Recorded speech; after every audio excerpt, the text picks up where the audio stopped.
আমার শ্বশুরবাড়ির সবাই আমাকে পছন্দ করত, শুধু একজন ছাড়া। আর সে হলো আমার শাশুড়ি আম্মা। আমার শাশুড়ি আম্মা আমাকে কিছুতেই পছন্দ করত না। আর তাই আমার শাশুড়ি আম্মা সুরকে কুপরামর্শ দেয়। আর আমার সুর শাশুড়ি আম্মার কথায় আমাকে একদিন বাথরুমে নিয়ে আমার সাথে বাকিটা গল্পতেই বলছি। আমার শ্বশুরবাড়িতে প্রাইভেসির বিরাট সমস্যা। ওপরতলার কথা নিচতলা থেকে শোনা যায়। লিফাত যখন আমাকে বিয়ে করে এই বাড়িতে নিয়ে এলো, সবার মাথায় যেন আকাশ ভেঙে পড়ল। আমার শাশুড়ি রিফাতকে উপরে নিয়ে যা বললেন, তার মর্ম হল রিফাতের জন্য খুব বড় লোকের হার্ভার্ড ইউনিভার্সিটিতে পড়া মেয়ের বিয়ে কথা চলছিল। এর মাঝে রিফাত কেন একটা গরিব গুরবা মরহুম সাংবাদিকের মেয়েকে বিয়ে করে এনেছে? এই মেয়েকে নিয়ে কি আত্মীয়স্বজনদের সামনে মুখ দেখানো যাবে? রোটারি ক্লাবের মিটিংয়ে যাওয়া যাবে? রিফাত বোধে বাড়ি ছেড়ে দেওয়ার হুমকি দিল। ওতে আপাতত কাজ হলো। শাশুড়ি আম্মা তিতো ওষুধের মতো আমাকে কোনো রকমে গিললেন।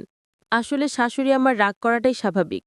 গুলশানে ওনাদের এত বড় দোতলা বাড়ি, সামনে পেছনে বিরাট লন। শ্বশুর সাহেব আর্মি থেকে আর্লি রিটায়ারমেন্ট নিয়ে এরশাদের আমলে বিরাট ব্যবসা আরম্ভ করেছিলেন। সমাজের রাঘব বোয়ালদের সঙ্গে ওনার যাতায়াত। ছেলে রিফাত ৬ ফুট লম্বা, সুদর্শন, বিশ্ববিদ্যালয়ের উচ্চতম কর্মকর্তা। পড়ালেখায় ভালো বলে বিসিএস দিয়ে ইনকাম ট্যাক্সে ঢুকেছে। সেই ছেলে কিনা এমন একটা মেয়েকে ঘরে নিয়ে এসেছে যার বাবা তো নেই, আদাবরে কোনো রকম বাড়ি ভাড়া করে থাকে। আমার শ্বশুর সাহেব মনে হলেন না এ নিয়ে বিশেষ ভাবিত। তিনি প্রথম দিন থেকে একটা নিরপেক্ষ অবস্থান নিলেন। আমাকেও দুঃখ দিতে চাচ্ছেন না, আবার শাশুড়ি আম্মাকেও খেপাতে চাচ্ছেন না। হয়তো কখনো ডাইনিং রুমে আমার সঙ্গে একটু হেসে কথা বলছেন। শাশুড়ি আম্মা ধকার সঙ্গে সঙ্গে আর সুষ্ট হয়ে খাবারে মন দিলেন। রিফাত সকালে অফিস চলে যায়, বাবা চলে যান ব্যবসার কাজে। সংসারের নৌকায় উস্তিতে ঝড়ে দুলতে থাকি আমি আর শাশুড়ি আম্মা। প্রথম ১ মাস শাশুড়ি আম্মা আমার সঙ্গে একটু কথা বলেননি। এমনভাবে দৃষ্টি হানতেন মনে হতো আমি কোনো ডাকিনি, যোগিনী। টাকার লোভে ওনার ছেলের মাথা খেয়েছি। এর মাঝে আল্লাহর বিচার, শাশুড়ি আম্মা হঠাৎ মাথা ঘুরে বাথরুমে পড়ে গেলেন। আমি গিয়ে তাড়াতাড়ি ওনাকে মেঝে থেকে টেনে ওঠালাম। কাঁধে ভর দিয়ে ওনাকে বিছানায় নিয়ে শোয়ালাম। আমি একটা গামছায় বরফ ভরে ওখানে চেপে ধরলাম। শাশুড়ি আমরা খানদানি পরিবারের অভিজাত মহিলা। আমি স্পর্শ করা মাত্রই কেমন শব্দ আর ষষ্ঠ হয়ে গেলেন। মনে হলো আমি চলে গেলেই বাঁচেন। আমি বরফ হাতি নিয়ে বললাম, আপনার অনেক কষ্ট হচ্ছে, আমি আপনার যত্ন করি। আম্মা, খুব ব্যথা লাগছে বুঝি? শাশুড়ি আম্মার শুকনো গলায় বললেন, সুরাইয়াকে ডাকা হোক। সুরাইয়া আমাদের কাজের মেয়ে, আজ আসেনি। আমি বললাম, সুরাইয়া তো আজ আসেনি আম্মা, দারোয়ান ভাই আছে, এক গ্লাস পানি আনা হোক। আম্মা, এভাবে পেসিভ ভয়েসে না বলে অ্যাক্টিভ ভয়েসে কথা বললে ভালো লাগতো। শাশুড়ি আম্মা কটমট করে তাকিয়ে বললেন, পানি আনছো না কেন? আমি পানি এনে বললাম, আমার আমার একটা নাম আছে, টুম্পা। আপনার ছেলে বলে টুমনি। আপনার তো কোনো মেয়ে নেই, টুম্পা বলে ডাকবেন, দেখবেন মনটা ফুরফুরে লাগবে। মা কোনো জবাব দিলেন না। ধক ধক করে পানি খেয়ে পাশ ফিরে শুয়ে পড়লেন। শাশুড়ি আম্মা প্রথম প্রথম আমার রান্না খেতেন না। বাথরুমে পড়ার পর থেকে খাওয়া আরম্ভ করেছেন। আমি রুই মাছের মাথা, ইলিশ মাছের পেটির টুকরো শাশুড়ি আমার দিকে এগিয়ে দিই। শাশুড়ি আম্মা প্রশংসা অপ্রশংসা কিছুই করেন না। আমার শ্বশুর সাহেব কম বেশি শাশুড়ি আম্মাকে অনুসরণ করেন। সংসারে খামোখা ঝামেলা পাকাতে চান না। সেদিন চিংড়ির দো পেঁয়াজে রাখছি, শাশুড়ি আম্মা কি কাজে কিচেনে এসেছেন। আমি চামচে একটু দো পেঁয়াজে এগিয়ে দিয়ে বললাম, মা, টেস্ট করে দেবেন কেমন হয়েছে? মা কটমট করে আমার দিকে তাকিয়ে চামচ থেকে দো পেঁয়াজা চাকলেন। তারপর বললেন, বাড়িতে নারকেলের পাউডার আছে, ওটা দিয়ে মালাইকারি রেঁধো, মজা হবে।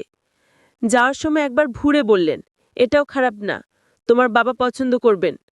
আমার নিজের মা খুব সংকোচে মাঝে মাঝে ফোন করেন। আমি যেভাবে হুট করে বিয়ে করব সেটা মাও জানতেন না।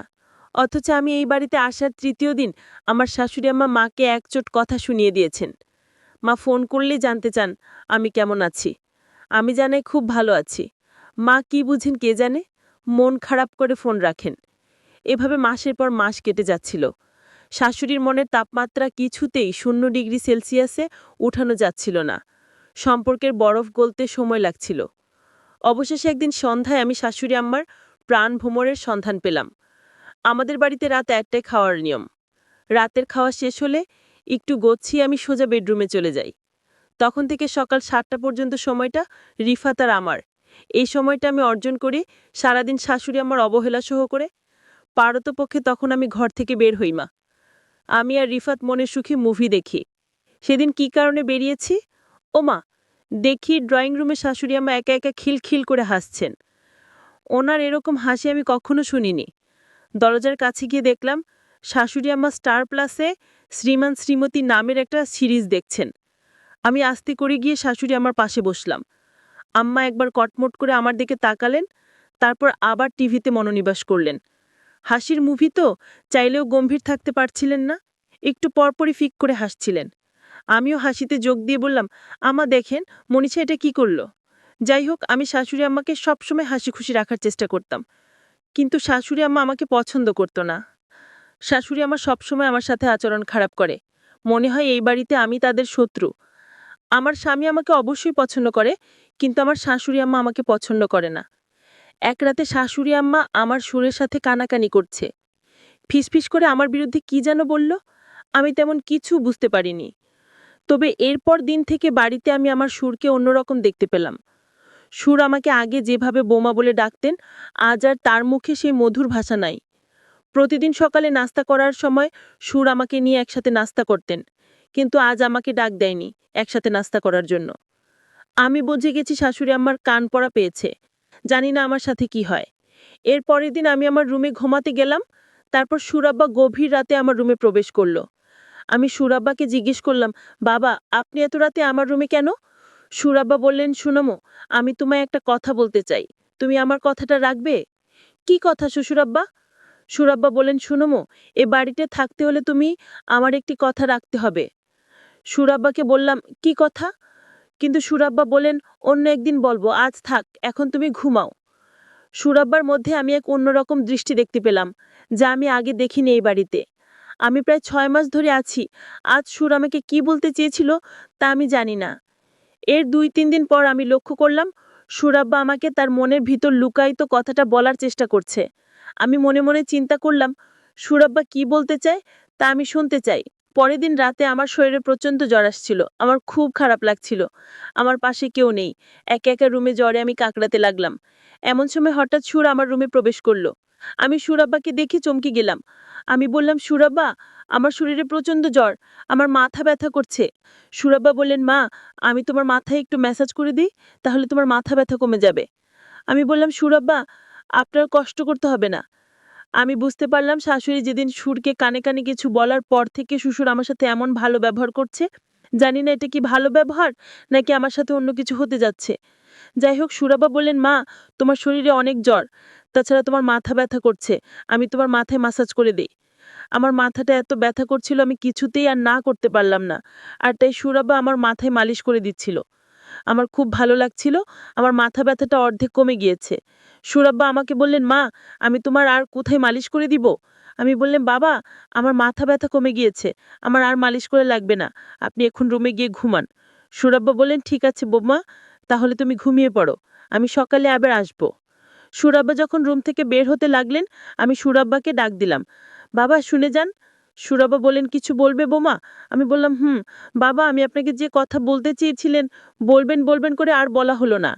সুরাব্বা বললেন, মা, আমি তোমাকে যে কথাটি বলতে চাচ্ছি সেই কথাটা বললে তোমার মনটা খারাপ হয়ে যেতে পারে। বাবা আপনি বলেন, আমার মন খারাপ করব না, আপনি আমার বাবার মতো, আপনি যা বলবেন আমি তা মেনে নিব। সুরাব্বা বললেন, তার আগে তোমাকে আমার সাথে বাথরুমে যেতে হবে। আমি বললাম, বাবা, বাথরুমে কেন? দরকার আছে, তুমি চলো, গেলেই বুঝতে পারবে। আমি অবাক হয়ে গেলাম তার কথা শুনে। আমি বললাম, ঠিক আছে বাবা, চলেন বাবা।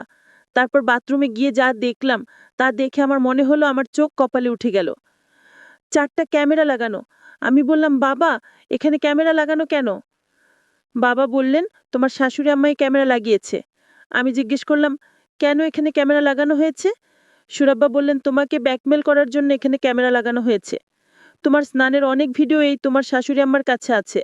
আমি বললাম, সুরাব্বা, আমি যেদিন প্রথম বাথরুমে স্নান করতে এলাম সেদিন আমি ক্যামেরা লক্ষ্য করছিলাম, আর তারপর থেকে আমি এই বাথরুমে স্নান করি নাই। আমি এই বাড়িতে যেদিন পা রাখলাম সেদিনই বুঝতে পারলাম আমার শাশুড়ি আম্মা আমাকে এই বাড়ি থেকে তাড়ানোর জন্য আমার সাথে এমন কিছু একটা করবে। কিন্তু আমি আর বোকা না, আমিও সতর্ক হয়ে গেলাম। সুরাব্বা আমাকে বলল, তাহলে আমি যে ভিডিও দেখলাম সেটা কার ভিডিও? আমি বললাম, বাবা আপনি ভালো করে লক্ষ্য করে দেখেন, সেটা আমি না, আপনার নিজের মেয়ের ভিডিও। বোমার কথা শুনে চমকে গেলাম। আমার মেয়ের ভিডিও আর আমি চিনি না? সুরাব্বা আমার কথা শুনে দৌড়ে শাশুড়ির রুমে গেল আর বলল, ভিডিও প্লে করো। এটা তো বোমার ভিডিও না, এটা আমাদের নিজের মেয়ের ভিডিও। তুমি যার ভিডিও ইন্টারনেটে ছেড়ে এই বাড়ি থেকে বের করতে চাইছো, সেটা তো বোমা না, সেটা আমাদের নিজেদের মেয়ের ভিডিও। সুরাব্বার কথা শুনে চমকে গেল শাশুড়ি। আমি তখন আমার শাশুড়িকে বললাম, দেখুন আপনারা যত